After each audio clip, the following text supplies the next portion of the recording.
Of the New York School of Interior Design, and I am thrilled to be able to welcome you all to the first lecture, our first public program of our spring semester. So welcome, and it's going to be a good one. We've got Donald Kaufman here with us with Carey Maloney, and the topic is the art of custom paint colors. Conversation with Donald and Carey. This is also another exciting evening for us because it's the first of our new partnership with the Metro chapter of the American Society of Interior Designers, ASID. So all of you ASID members, welcome. We're thrilled to have you here as well. And we have Glenn Gisler, who is the president-elect of Metro ASID, here with us tonight to introduce Carey and Donald. But I just want to say thank you so much to Glenn for collaborating with us and making this partnership possible. Welcome, and the podium is all yours. Thank you. So I am very happy to say that David is now one of our new members of ASID. So thank you. I know, we got it, thank you. I appreciate that. So I appreciate his support of ASID and look forward to further collaborations with both he and the New York School of Interior Design. One of the things that I'm new to this position as president-elect, but one of the things that I'm beginning to really love about it is that I can bring to the forefront things that are really important to me. And one of those happens to be the speaker for tonight, which is Donald Kaufman. I'm really happy to be able to introduce him. I met Donald 25 years ago, and he's a kind of complex character in many ways. He's fundamentally an artist. His paintings are in many museum collections, including places like the Museum of Modern Art and the Whitney Museum of American Art and the Hirshhorn Museum in Washington. But that's not really what he does now. Professionally, I've had the great pleasure of working with Donald and his partner Taffy on a number of client projects using their magical paints in a number of my client projects and also my own homes. And on a personal level, I've had the pleasure of spending a fair amount of time with he and his wife. Many of those times were traveling to various art galleries around New York, and I can honestly say they're delightful and joyful people to be around. I have enormous respect for the work that they do, and I've learned a great deal from them. There's a number of, I'm not sure how to sort of pull these words all together, but I would use these words to describe Donald and the work that he and Taffy do, which is he's intuitive, he's extremely knowledgeable, he's visual, curious, scientific, a little goofy at times, funny. He's scientific, he's sensitive, he's unassuming, he's brilliant in quiet ways, he's kind, and he's part scientist and part magician. I also have the pleasure to introduce Carey Maloney, who's a partner in the architecture and interior design firm called M Group, with his partner, architect Hermes Malaya. They are quietly sophisticated, and they do extraordinary work, which has been widely published internationally. They use classical forms. They're a little bit bold. They're sort of they're very sophisticated, kind of intellectual, but they can also bring in wit and subtlety for their clients. And so once Donald shares some of his wisdom and witticisms with you, then the two of them will talk about projects that they've done together. So Donald Kaufman.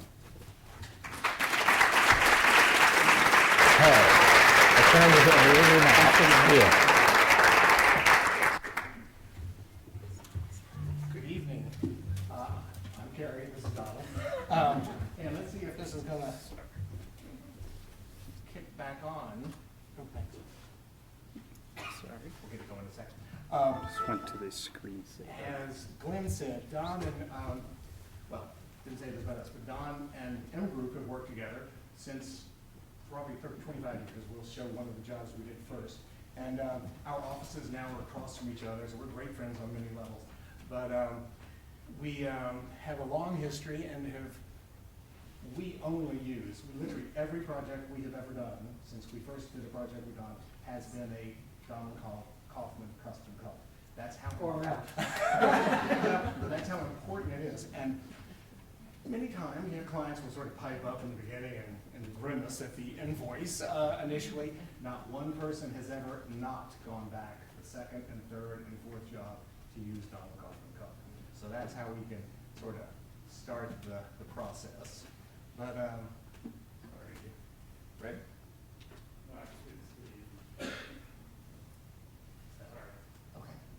Okay.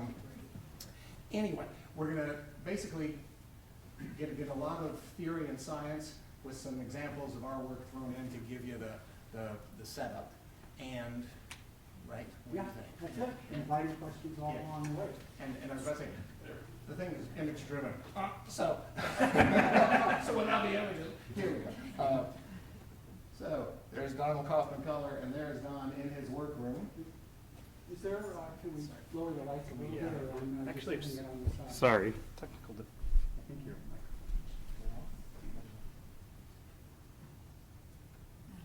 That was it on? Great. Okay, Yeah, that's good. Sorry. Okay, we got the lights going. Great. Don in his workroom. And this is us, Hermes, Frankie, who is also an employee of M Group. And this little film, you got to listen close. As you can see, it's practically an apple red, somewhere between a healthy wine staff and an unripened job. So, sorry, this was, I'm used to being able to. Red, green, blue, yellow, white. This was a great scene. That was about a fraction of it, of Myrna Loy in 1948, and Mr. Blandings builds his dream house. She meets her contractor, and she goes into great detail. The yellow has to be the color of a certain butter. Send your guy to the... She goes through every color in great detail with her thread and her examples, and then finally, of course, at the end, she turns to Mr. Kaufman in that sense, and he says red, yellow, blue, white. Exactly. He's politer than that, but anyway. This is my husband Emma's is in my house in upstate New York, and this is an example of Donald Kaufman's colors. The room originally was walnut walls, an oak ceiling, a pine ceiling and an oak floor. It was like a wood showroom. Donald and I came up with a cream scheme, added the big mahogany panels in the back that are in a kind of army green, and then his great blue mantle. And that sort of, Don gives us the volume and the color, and then we go back in and add in the stuff. And this is the first thing we ever did together. It was an apartment in the Pierre Hotel, lots of paneling, and as opposed to often we would paint everything one shade of white and let the shadows do the work. In this case, there are 7 different whites on the wall. And as Don said when he saw this picture the other day, he said, God, it's like what people are doing today in terms of all these kind of white rooms. This was the luxury of this. It was for very glamorous Mexico City clients, and this was their pied-à-terre at the Pierre.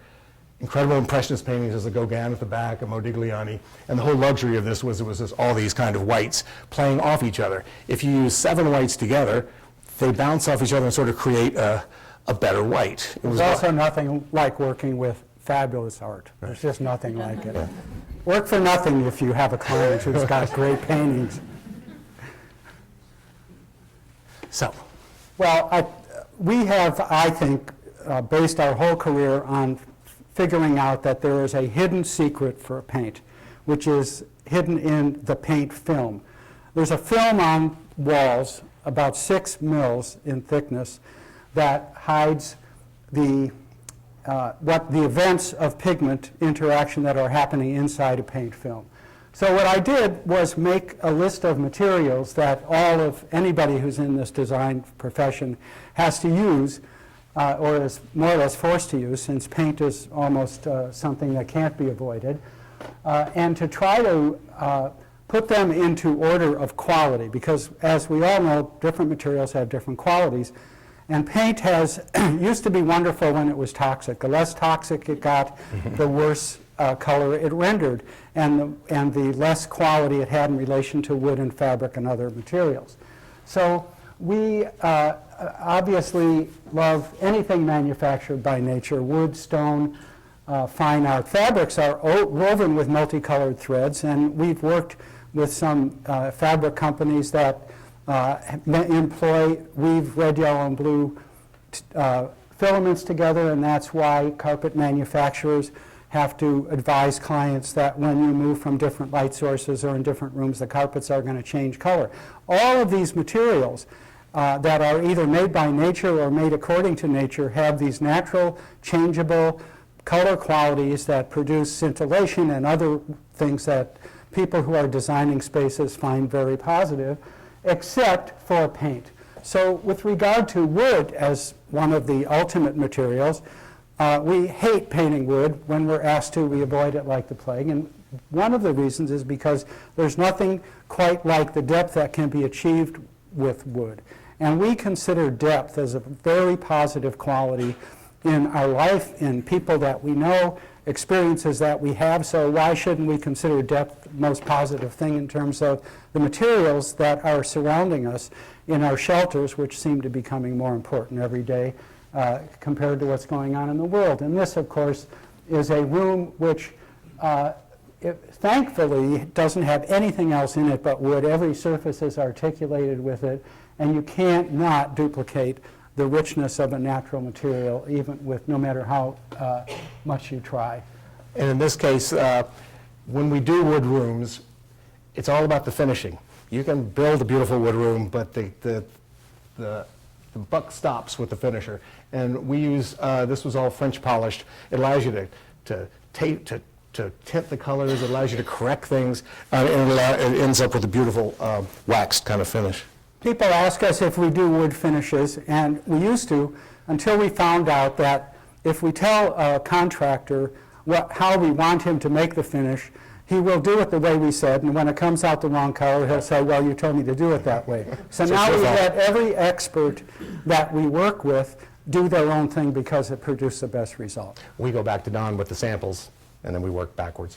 But we go to Don to do our floor stain colors. I mean, all sort of surfaces are Kaufman sort of inspired. Whether we want to or not, you just pick up a lot of information about the products, which change constantly, yeah. and that's what's the most valuable thing. One of the things we can offer, we keep up on the products that are ever greener and ever lousier.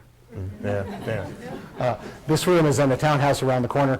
It's on the 3rd floor, and it was designed so that you have the master bedroom, and this was sort of the back room, so it became a big suite, and it opens onto another terrace with a fireplace, and that's a 6-story glass enclosure in the back. You can sort of see the thing that has a staircase down. The other thing I should mention about that photo, which is illustrated quite well in it, is that the windows have dark muntins, which allow your view to go outside more easily than white. Right. This is a room in my apartment, and Don... Well, I just If I chose liked this it. color. I chose this color because this photograph, which Carey didn't want to have in, because I don't think there's anything more beautiful than a cork room. This room is a cork room. And I love the contrast of the white statue with those quiet tones. But there is cork also has an acoustic property that makes for a very special space. So considering that color is a sensation, so is sound and so is light, and all of those things contribute to an interior. This is not something that has parts that you can pick apart. Everything adds and complements. That's what harmonics is all about in decorating. Okay. Now, where we're at right now is a moment of great difficulty with regard to what's happening in the lighting industry. So I've tried to illustrate light in terms of the quality of light, the same as we've talked about the quality of other materials, because you only see what the light shows you. If you don't have a full spectral range of light like you do in the continuous burning filament, like the sun, then you see less.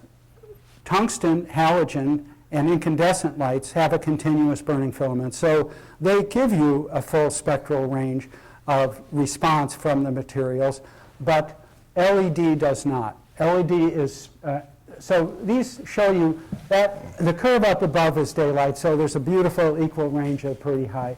Incandescent also has a smooth curve, which is one of the things that shows you that all of the different aspects, the blue and the light, the green, the yellow, et cetera, are all represented, which will show you all the colors in the materials you're using. You can see how fluorescent light tricks you into peaking it very high in different places so that you are fooled into thinking it's the full spectrum, but I don't know what effect that has on people who work there compared to other sources, although I don't think it can be good. Halogen, what they're doing now with all the old yellow light bulbs that you don't really need to stock anymore, as we all have been doing, I'm sure, but they have now pumped halogen gas into all the old all the old incandescent lamps so that they've made them last longer and be more energy efficient. The halogen keeps the filament from burning and producing the gas that makes for the dark areas when a light bulb burns out. But they're still way more expensive than LED, which is now being used everywhere. I talked to MoMA's lighting guy. They're even testing it in one of those galleries. And from our latest information, it's been accelerating in its quality. We relate to color rendering index as one of the ways to judge how much of the colors that you're trying to put into a room the human eye actually sees. And LED, our latest information is that there are warm white LEDs that have a color rendering index of 95 plus. And so anybody who is forced to use it or chooses to use it absolutely should insist on a 95 or plus color rendering index. And when you're looking online or looking for bulbs, it's a CRI 95. Yeah, 95 or 95 plus. If you'll accept a question now, I have a question, which is the curve you're showing is what sort of CRI? That is pretty much 95, but I thank you for asking that because you can still see it's a weird curve. So the effect, we grew up in the cave with the fire, with the sun, and we're moving gradually away from that. What effect it's having on us, Yeah. I have no idea. It can't be good. Electricity, yeah. Yeah, can't be good.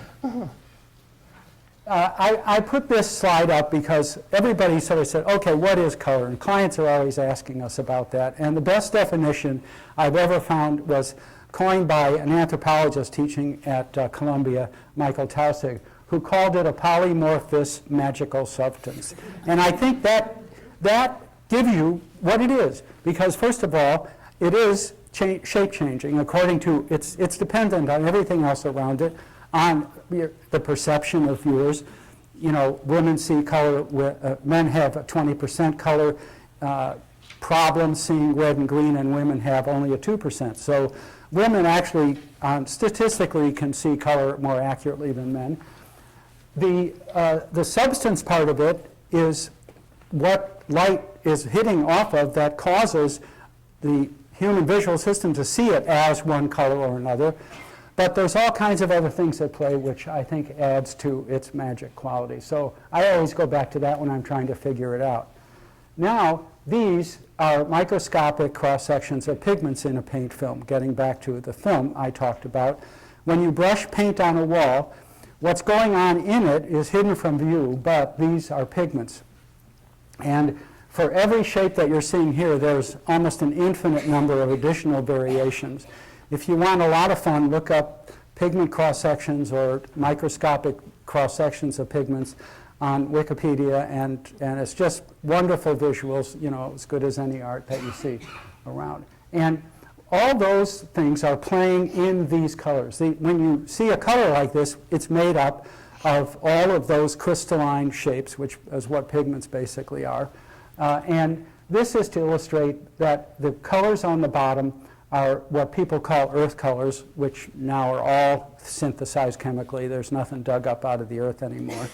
And the ones on top are synthetic organic chemicals, which are the ones that have a little more clarity and a little more specific color in their range. And I only wanted to point this out because we achieve what we do in color by avoiding the ones on the bottom and putting every single, even if it's a minuscule drop of every one of those pigments on the top into all the paint that we make. And you never use black, right? Well, we only use black if we're forced to, and we can make a black color without black, which we do often, because if you combine the pigments properly, violet stands in for black. And then if you, the only time when black is appropriate, I think, is when it's part of a vernacular, which we'll get to later on. But if you saw if you saw the colors that you normally get from a Benjamin Moore, let's just say a Navajo white, it would be 3 of those bottom things in whatever amount. If you saw Don's version, which of that same Navajo white, for lack of a better, it would only be the upper colors that create it. Yeah. And it's a Yeah. completely different animal when it comes to reflectivity. And we have a way to put all of those colors into a white and still have it be a bright white, which I don't think the other paint companies want to bother to do. Okay, here's a cross-section of the paint film. And we just have one imaginary pigment. The light changes direction at every interface or surface, which is why you see your leg bent when you stick it inside of a swimming pool and the water changes its apparent direction. So that kind of interaction with one photon of light hitting one little drop of pigment will do things to it. If you imagine a multitude of those, here, click the next one, Carey, thanks, that the more pigments you put into a paint film, the more interplay you get and the more scintillation. And then when this is probably more real than anything else in terms of how much light is going on and interplaying in a paint film. And this is only one layer. Imagine with 2 layers or 3 layers with light refracting at every interface. And that is where I like to advise people when they think of a paint color to imagine how complex it is. That's what is now missing when they took lead out. It's what is missing from paints and natural materials like what happens on the surface of marble, which is really a very porous material that light penetrates into and bounces around and does all those things. Paint is not as sophisticated a product, so you have to monkey with it to do this, to make it look better. And this is, Carey didn't do this, but he could, he could have. I want to. Yeah, except you did it in so-and-so's living room, didn't you, Carey? I thought I saw it. Anyway, this is a palace in Nymphenburg outside of Munich, which has, it's just beautiful, and we were in there, fortunately, just staring. We always go up and stare very closely at the walls, and we couldn't figure out why that blue color was so beautiful until we got up to the wall. This is a cross-section of what was happening on that wall. It was raked plaster by probably German master painters who must have, the only thing we could figure is that they rolled or painted thin paint that only got into the crevices as far as you see it, and then they put another paint color of blue on top of it. So those 2 colors interacted and produced this amazing play of light across the surface, which was so subtle you couldn't see it, but boy, you could feel it. Right. And the same thing can happen with this is light going, when you are wading in a stream, fortunately, if you are, and you see rocks underneath them, when you put water on them, they get deeper and stronger. Well, this shows why, because the water on top, some of it goes through the water, hits the rock, but other stuff gets trapped in the water and bounces around. And the more it bounces around, the more it loses its darkness. So when you look through a rock whose color is being projected through water, it looks darker and richer. And that's why designers rightly use a lot of glazes, because if you're forced to use conventional paint because of geography or whatever, or contractors, then your last line of defense is glazing it. So you produce these effects by substituting layers of usually darker colors or translucent colors over lighter ones. And that's how you can also create this play of light without having to put all these subtle pigments into one paint. And this is is this the Sheen? Yeah, this is a Sheen. It's a front hall around the block. Well, this is part of the front hall, and that's the other sort of side. And what was so intriguing to us about this was that all of this absolutely gorgeous art and decoration was within this monochromatic family. So when monochromatic is called for, and we always suggest painting everything with one color before we even think of the second color, there has to be a really good reason for it. Then you can adjust sheens to create plays of light and different kinds of architecture and different kinds of depth on the walls. And so our strategy that Carey actually came up with was using a shiny color behind all of these gorgeous matte paintings so that you saw them differently. So the 17th century Japanese screen is so matte. These are all needlework. They're behind glass, but they still have a matte quality. And then the rug, we always do rugs as big as we can. This rug was a great rug from Doris Blau that we had cut down to fit in the space to fill it as much as we could. But it's about this play of soft materials and then the hard-edged, lacquered look. And this is sort of the opposite thing in LA, where all the surfaces were matte, the brick, the beams, and the ceiling in this house in Holmby Hills. It was a great house. It was on 5 acres next to the Playboy Mansion, and it was the ultimate kind of ranch house. That's all it was. You arrived at this place and sort of couldn't fathom it was sitting there, and then it was sold and split up into 5 lots, and that was the end of that.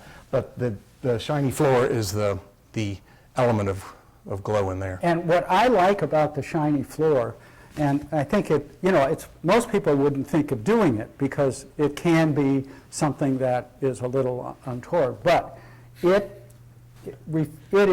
does what all specular gloss does, which is it diminishes the color and causes your eye to move across it in a different way. Also, it reflects light into the space. And people avoid shine usually because of the expense of making it look good. I don't think you need to have it look good or perfect in order for it to do its thing, because at the same time that it is maybe showing the imperfections of the floor, it's also causing light to disguise them. And it's making the light more important than the surface. So maybe this is, instead of 101, this is 201, but it's still worth doing things that are not conventional, but where the space has dictated that you do it. And I think that's what's so wonderful about what Carey did with Well, I this think what space. we've always found is that the space and the location, and obviously the client, dictate what we do. Yeah. And then here's this this wonderful painting illustrates a trick of how you I love all these illustrations. of how you deal, this is very technical, how you deal with a room. Everybody, if it looks like a lot of you have decorated a lot of rooms. And you've always had somebody come in there and say, oh, I've got this room in the basement. I need to paint it white because it's so dingy down there. Well, when your eye is conditioned to think that high contrast spaces are brighter, because when we're outside and you see strong shadows, light and shadow creates more difference between light and dark. So when you have extreme values, your brain interprets it as brightness. And when you come inside, you could have put a dark couch into that white room, or a dark floor, or a black trim, and into a white room. That is going to make it perceived as brighter than actually would be perceived painting at the brightest white you could and throwing as much light in as possible. And there's a lot of books on perception that are great for understanding this kind of stuff, and if you have trouble sleeping. This is another example of Carey's. They did this, and It's like an accusation. yeah. This is my house. I didn't suggest those red chairs. But this, I think, was the perfect slide. Carey had it, and I said this is the perfect thing to illustrate what high contrast and strong colors can do to take a space which only has 2 windows Windows on other the one side. end, and then there's 18-foot ceilings and 30 feet away this, so it gets dark as you go back. But this, because of the high contrast and the strong colors, I can tell you feels as bright and lively in this picture, in the space, as it does in this picture, without any natural light to speak of. And while we're on this house is fun. It's in the Hudson Valley, and it was built by a mobster. He was like in Sing Sing kind of mobster. And as a party house on a grand Livingston sort of traditional piece of property. And the mirror over the mantle, we got at an auction, but it was made for Guy and Mary Ellen Rothschild's New York City apartment around the block at 68th and Lexington. And they moved from the Hotel Lambert in Paris to New York in 1980-something when the French were nationalizing banks. And they came in protest. Well, they lasted about a year on Lexington versus the Hotel Lambert. And that mirror is like 10 feet tall. It was pretty grand. So. And that house is decorated beautifully, but it's still a party house and you're all invited. So this is the glaze. And glazing, there's not enough good master painters around anymore. That's one trouble. And we're lucky to be in a population center where we have the benefit of European painters, or painters from anywhere other than the United States. Although there's But we're not making generalizations. that wasn't a generalization. These guys do that. We work with a Polish painter. I said, "How did you learn how to paint?" He said, "My father locked me in a closet with a brush when I was 10 years old." And these guys are trained. We work with a German painter who could make a Regency room starting with the plaster and finishing up with the figures that were painted in it. They have more training than any painter you could imagine. And there's thousands of people from Eastern Europe and Italy and France and South America and Mexico who are superb painters. And in this country, we have a richness of this kind of thing. They know what a glaze is, which is basically boils down to subtlety and a hand. It's not something that you can mimic in a wallpaper. It's not something that you. And we've had many a conversation after, not after, during when you're showing samples, and people are like, "Well, I don't even see what you're talking about." You know, I mean, so it's got 12 layers and gold dust suspended, and they got it right up at their face, and he and I are both like, "Isn't it great?" Yes. Isn't that perfect? But that's the condition of this wall. You get very close, and there is this suspended gold dust within the brown paint. And the room was designed, first the rug was picked out, and it's a beautiful antique coton that's that kind of snow color, Doris Blau called it. And everything in the room are Greek marbles, Egyptian marbles, and Roman marbles. So the whole point was to show off the whites and glaze it in that color. And then we found that pair of incredible ivory mirrors that, again, play off that brown. And it's the contrast of those kind of subtle textures which I think make the difference between a good room and a great room. Right. In this case, the walls are glossy. Hermes's ceiling, which is the sort of where lights hidden in the thing, is very flat and very matte. This whole apartment was very flat. It was when that new flat paint came out that was incredibly durable, and we could use it in front halls and things. This is the antithesis of the shiny apartment. This is a flat apartment. Yeah. They've since gone out of business, that company. Oh, yeah? But we have a substitute. And another example of glaze, you can see on the lower left, there's a tiny striation. Which is achieved by a comb, which takes real expertise to keep it going straight with just a 11 feet. right the amount of reverberation. Yeah. One little thing and they start over. Yeah. But, well, I mean, that kind of subtlety is worth it. Yeah. What is demonstrated by glazing is the technique of all painting throughout history, which is underpainting versus top coat painting. This is a view of Toledo's in the Met. You can go see it, get up close to it. You'll see red underpainting under all of these greens and blues. You'll see the same thing in a lot of other pictures with different color underpainting of the color of the complement of the top color. Yeah, we're big on anything black is usually painted red first, and in this case, this is a small kitchen in the Dakota, and it has those great colored base cabinets, but the wall-hung cabinets we had painted and re-rub, and you can just barely see a red undercoat, and it gives them an age and a sort of depth that the black would not do normally. Absolutely. And this picture I asked Carey to put in because it is, I think, we didn't get a color wheel in here, did we? No. Okay, well, everybody knows what a color wheel is. And a color wheel is about complements. So that's how you teach kids. Whatever color is opposite is the complement of that. And I always thought, well, what does that mean? Why is red the complement of green? Why is yellow the complement of violet or whatever, or blue? And then I looked up complement in the dictionary and found out that it means making up a deficiency. And so the deficiency that a complementary color makes up for the color opposite it on the wheel is the lack of a full spectral range or white light, which is what we're all come from and heading to. So this is a perfect example of that Not kind here. of, yeah, right.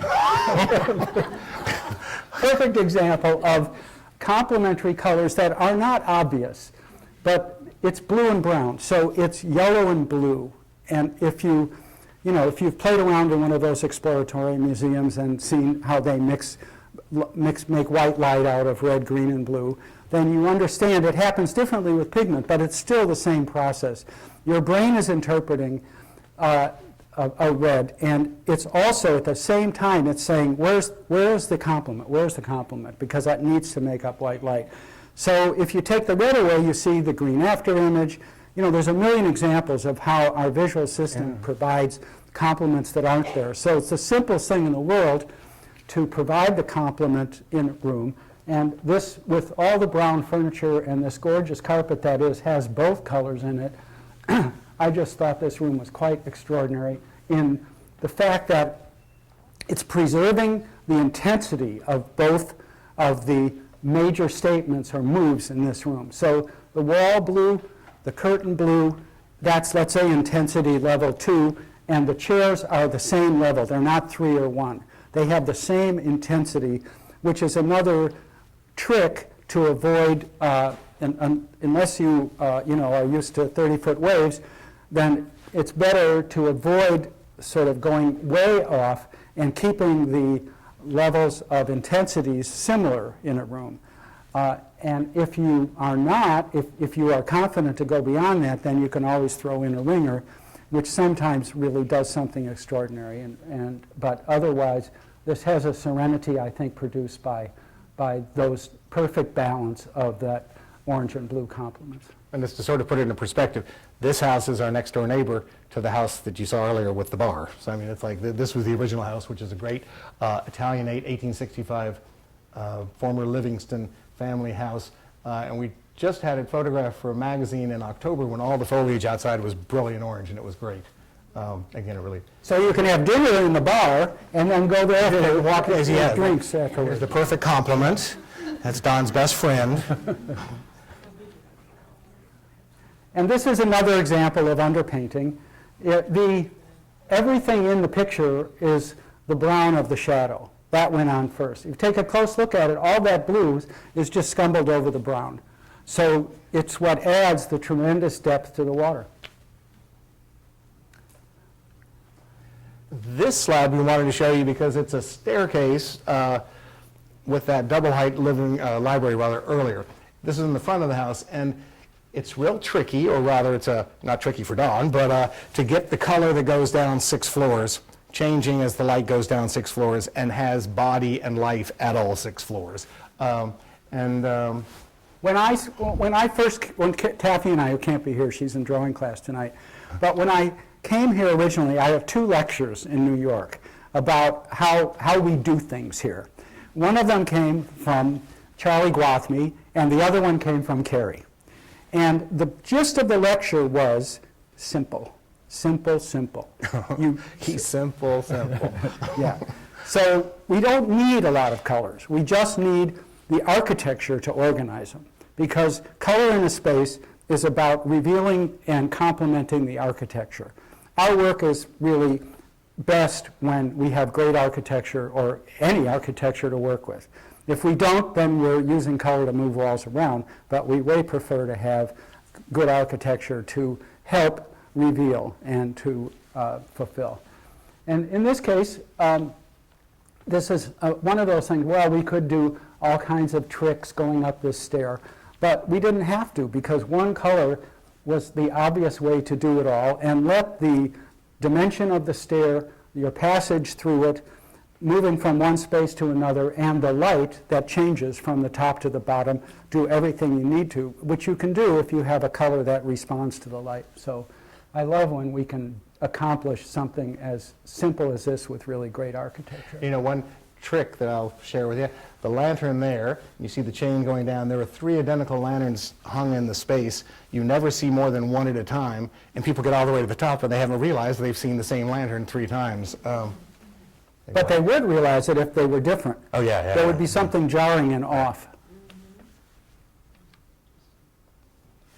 This I wanted to show you because of using colors in the vernacular and where you find colors in a space. Philip called us in one day. He said, "What color can we paint this?" And he showed us this white model of the monster up at the glass house.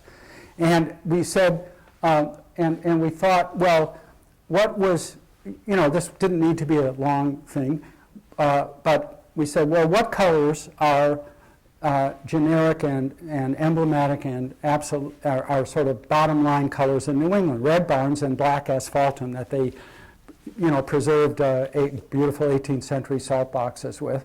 And so we said, well, this looks like it could be 2 buildings. The one on the left is black, and the one on the right is barn red. So we said, well, why not black and barn red? And the whole thing took 10 minutes.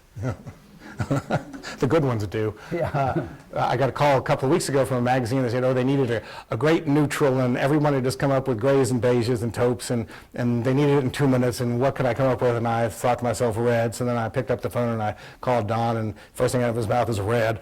And it's a great neutral, and it's because it's a color from and of the earth. Yeah. And you see every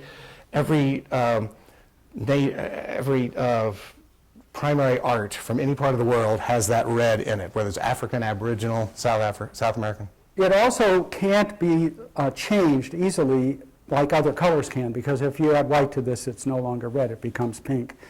And we once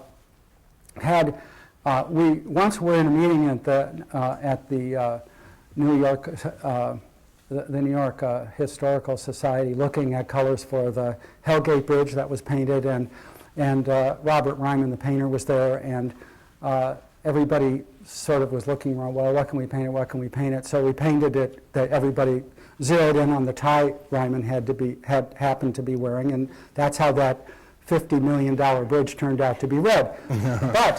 But then we were asked, because we supposedly made the paint, although I don't think we did, we were asked to go out on the special train with Mayor Dinkins to inaugurate the bridge.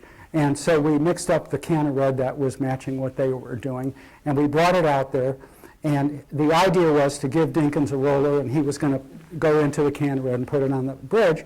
But so we opened the can of red, and he took the roller and got it all thing, and he started painting the bridge, and it was pink. And the press were looking at us like, oh, we got a live story here. And Kathy pulled the red brush out, which was the actual color after it dried. Luckily. This is our one color kind of thing. And going back to a basic color, I should mention that Carey and I haven't talked yet really about working with clients. But we all know, and I think it's understood, that besides being designers, we're also referees. And we're always in And you win some and you lose some. And you win some and you lose some. And we always are in these dialogues, and I know you all have been in 12-step programs to help you get over this. But these dialogues are a matter of finding a path that both can agree upon and staging samples in a very smart way with mock-ups so that you can get agreements. And this was, they asked us to come up with one color for the 27 galleries and 8 different curators in the 20th century wing, and of course all the different art. And so the way we did it was we blamed it on the stone and the floor. That stone plinth is a given throughout, and we said, well, it has to be something that relates to that and minimizes that dark line, but it also has to be something that each curator could agree on was bright enough for their gold frames or dark enough for their white marble or whatever it is.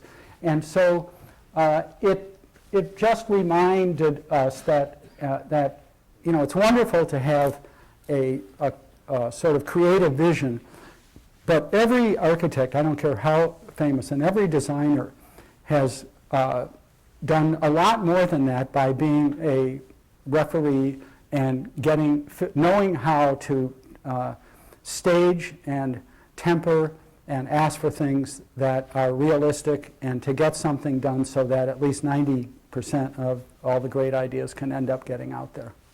You know, Don did all the colors that the New York Public Library has used, and again, we have all these different stone levels and trying to get colors that both the curators will enjoy and the people will enjoy, and they'll look great in these rooms from, 1908.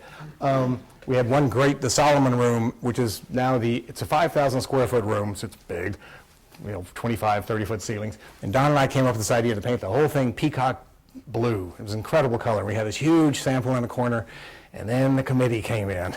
And one woman says, "Oh, my dining room is," and I'm like, "Your dining room?" And I'm in this 5,000 square foot, like, well, really isn't applicable. And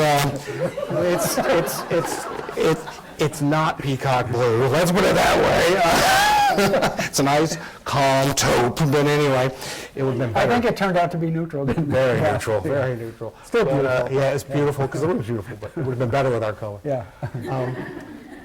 This is another concept of sort of that one color. In this case, it's an apartment we did on Lower Fifth Avenue, and I resisted this apartment. We've done 5 places for this lady, this good friend of ours. The ceiling height was really throwing me, but Don came up. The planes are completely different, so you don't just paint the same white on the ceiling. You have a completely different color for this plane, so that when you paint the two, they look like they're exactly the same.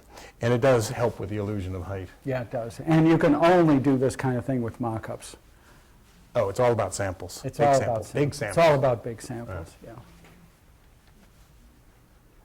yeah. This is a guest house we did, and it's an example, again, of one color. There are 2 colors in this room, but they're really close.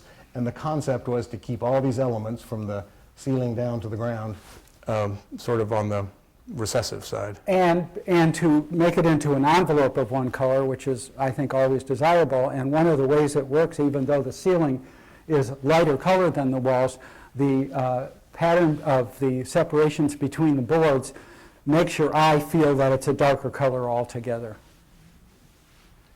And this is the outside of that house, and what you can't see is that we took the exterior colors and ran some of them inside. So when you're in the house, the 2 things are flowing. The light's different inside, your mind reads it differently, but your mind reads it as the same, and it gives you sort of continuity. The guest house is out of sight of the main house substantially, but they were painted to match in sort of this French palette of pale blues and grays. It was pretty. Yeah, it's gorgeous, and when you're trying to insinuate something that involves fewer colors with a more efficient use, I found that a key phrase to the client is fewer gallons of paint to store in your basement. And how long do they last? Not kidding. Well, a gallon of paint, if it's stored without air, can last for a couple of years. But if you have a gallon of paint or a quart of paint that's stored without air, you should recondition it, which means shake it up again before you use it, because the emulsions don't stay together as well as they used to when it was all that good old stuff. And we always tell people to turn the cans upside down. And turning them upside down is what keeps the air out of them, because out. it seals the lids.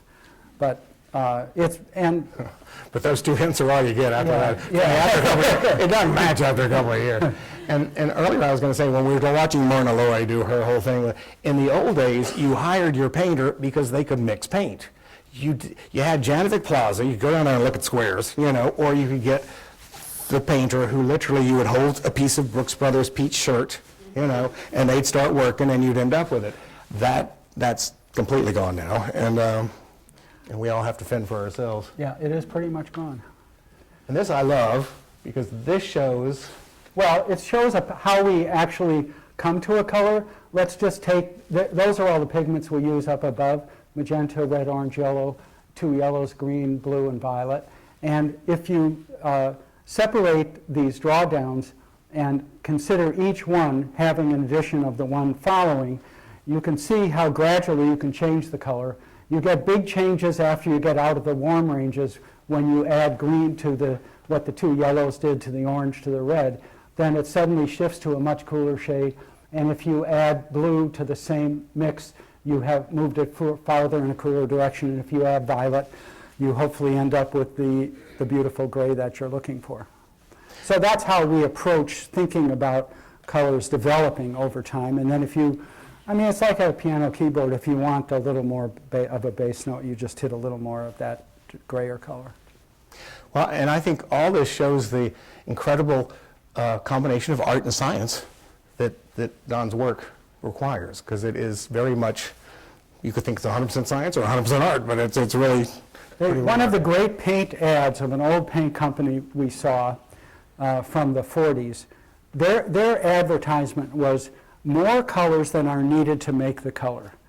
So people knew that you could do more with paint. But now, commercial paint is governed by industrial paint, where the money is. And industrial paint making is governed by an international council in the Netherlands that says this color has to look the same under every light source you put it under. And we ran into that working in a laminate factory. They wouldn't do what they called cross-matching, like you can't add a green to a red. So all of this has legislated against our profession and what we look for when we were forced to use paint. And maybe that's one of the reasons why there was so much white being used, because white is the least problematic of colors in the sense that you can do not as much as you can to ruin it as you can to a dark color by having the wrong ingredients composing it. White is the best reflector of light. And titanium dioxide, which is the chemical or the pigment that's used to make white, is actually transparent and colorless.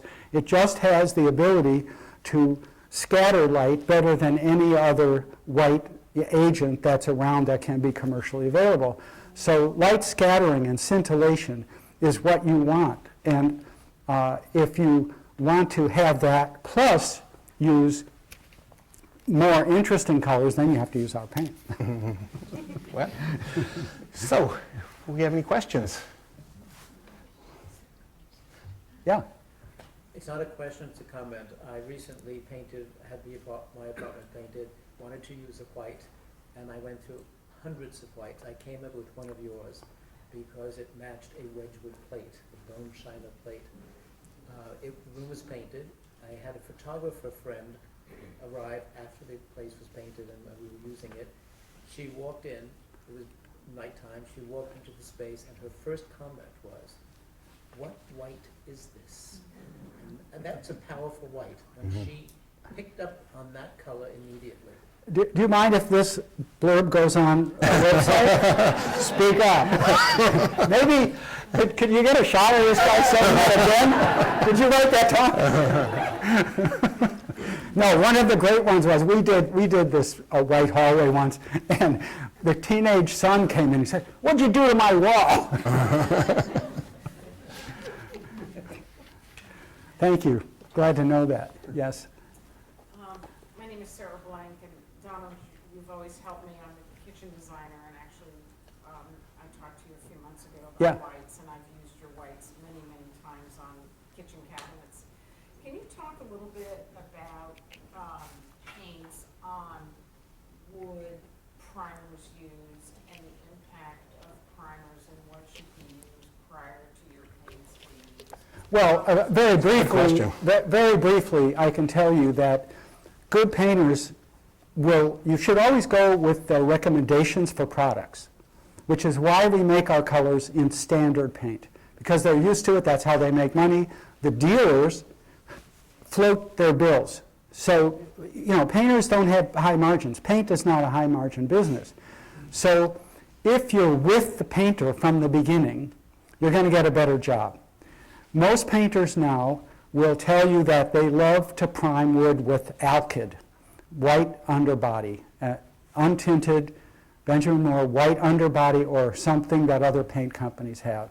And we like that too, but there are now acrylics that are just as good for priming wood or previa, which won't raise the grain, and that 100% acrylics, and that are very efficient for holding out the paint that you put on top of it. So because the painters like to use the products they're used to be able to give you a good job, and because the paint products that they are forced to use are changing so rapidly, then that's your best source of current information about what is working for them.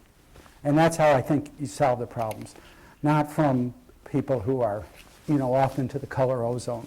But it's also about just the whiteness of the primer, not a tinted primer. And Well, our colors do work best over white primer for the same reason that we want to reflect all the colors, thanks Carey, that all the colors that are in the paint, you want to go through the paint, bounce off the white background, and have the spring to come back and do their thing too.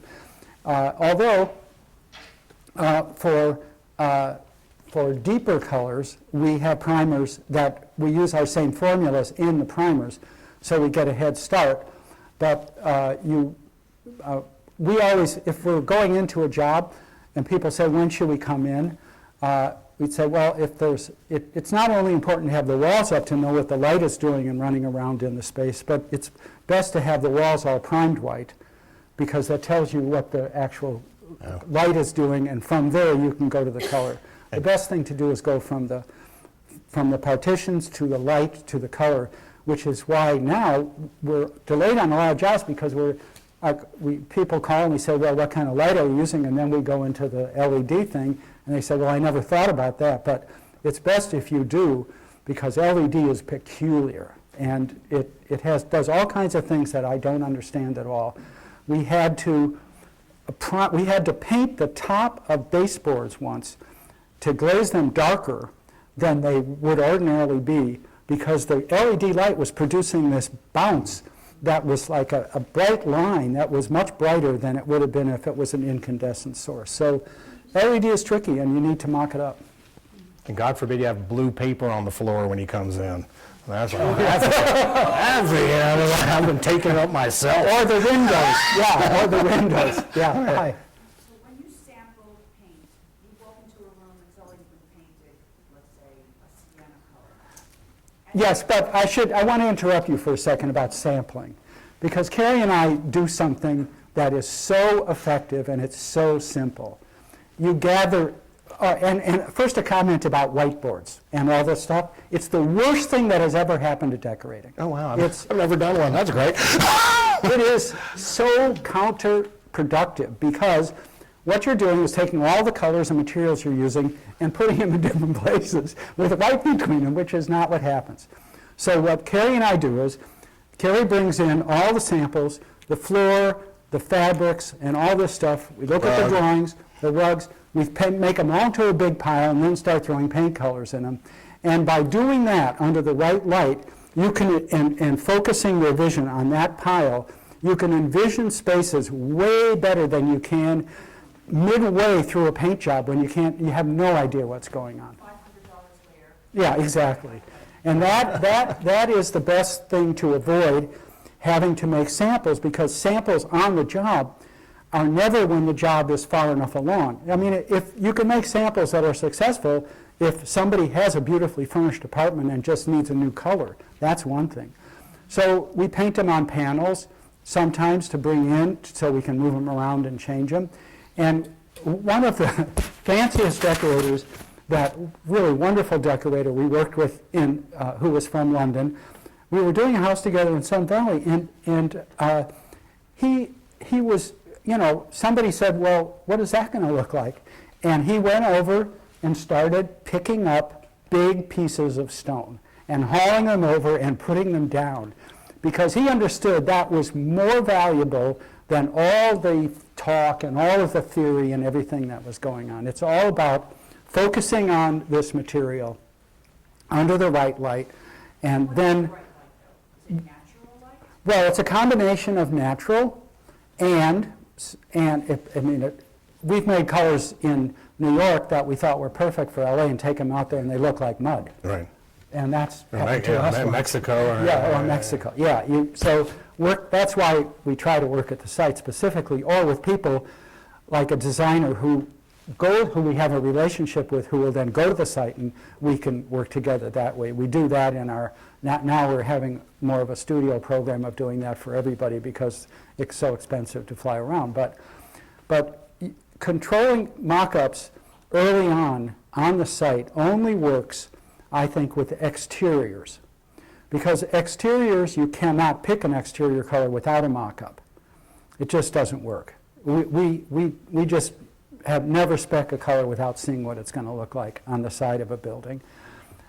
Because there's no way to tell, no matter what. Existing color that's on, so you're sampling on Yeah, or we make panels of whatever's, yeah, or we paint right over what's there and keep painting it And you do a until, corner, and you do a... You do a corner. Make sure the trim is included on the, so Yeah, it's just yeah. about seeing as much as you can and... yeah, it's a great way if you have a client who will pay for it or a contractor who's willing, put the whole corner of the building mock-up on a forklift and you can rotate it and see it in different lights. Oh, wow, And that's- times of the year.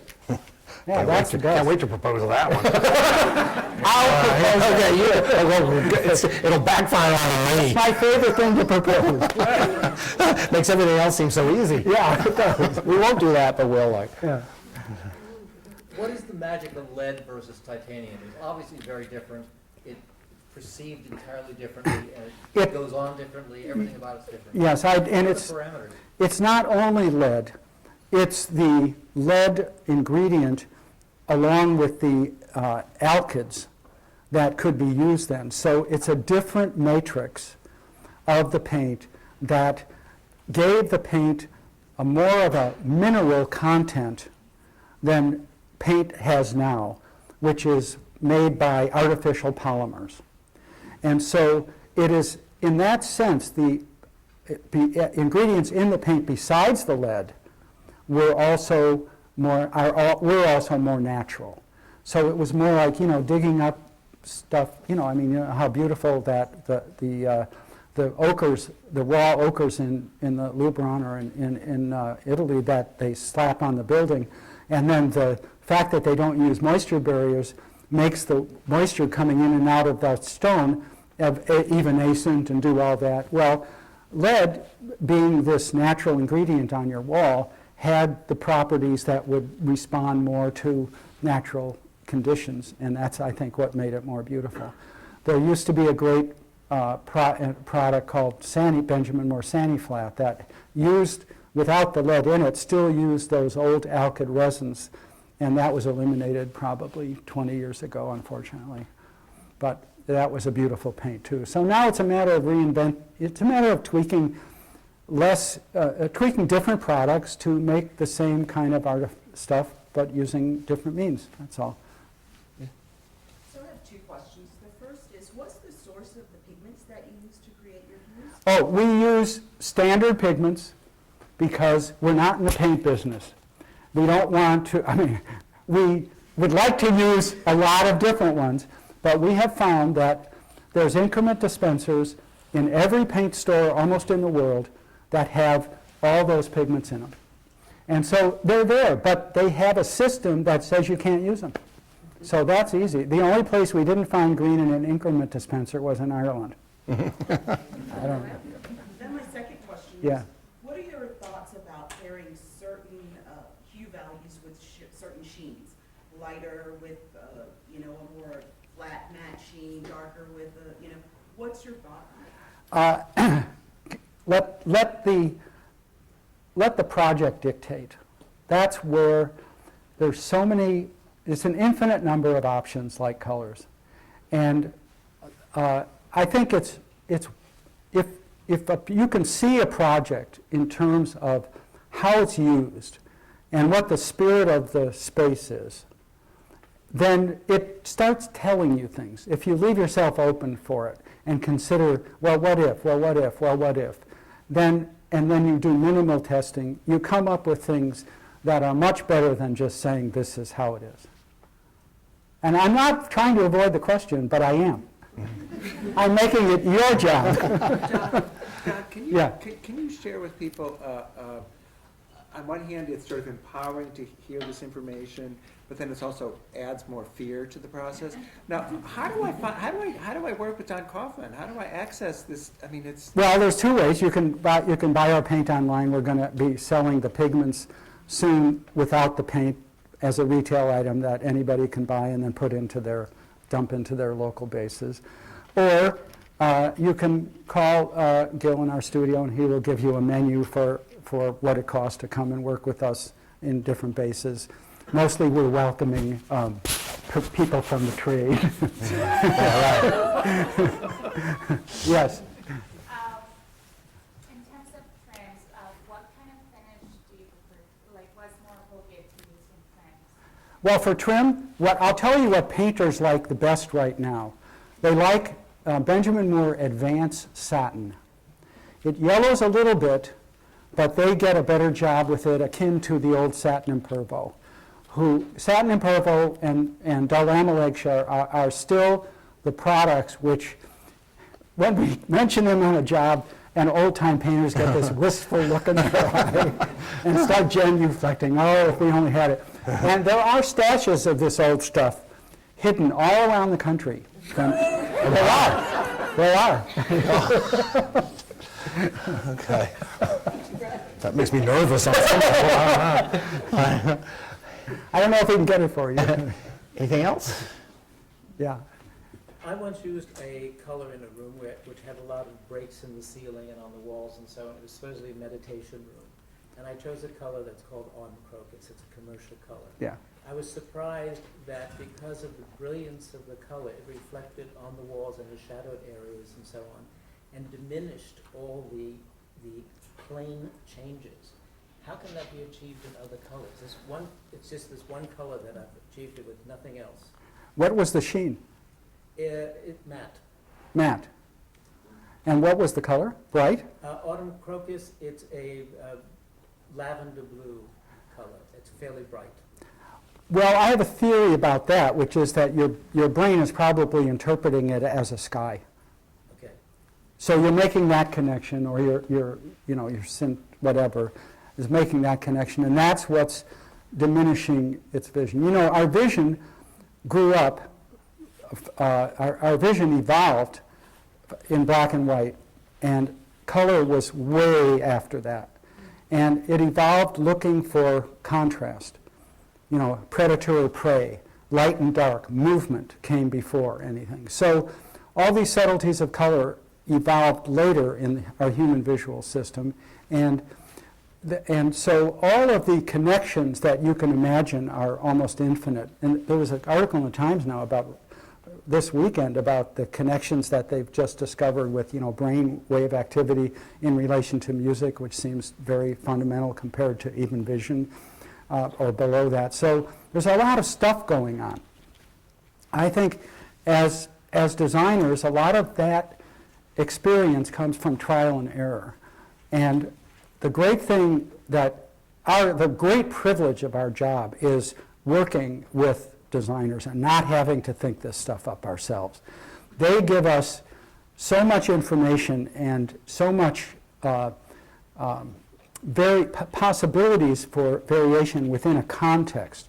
So they establish the context, and the better they are, and the more complete their vision is, and the more on board the clients are, the easier and more fun it is for us, because we don't have to invent all that stuff. We like sticking to what we know best, which is this stuff and the paint film.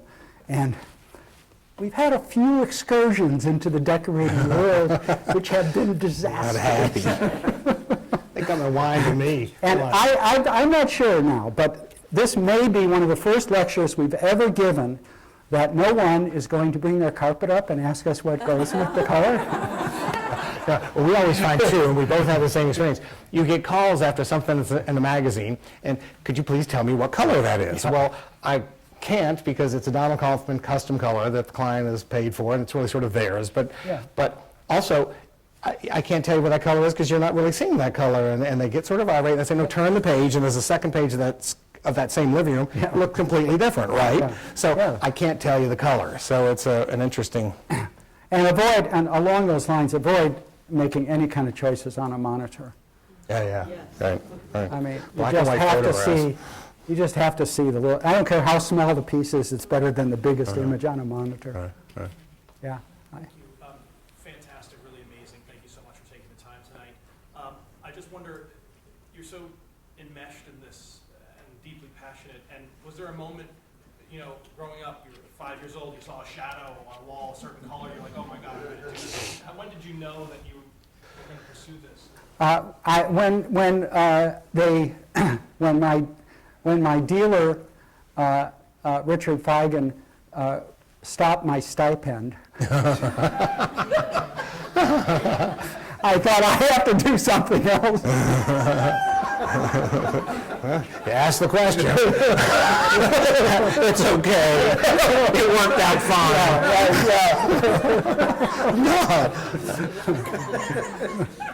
So, Yeah. okay. Glenn, we done? I think so. Yeah, great. Thank you very so much. much. A great audience.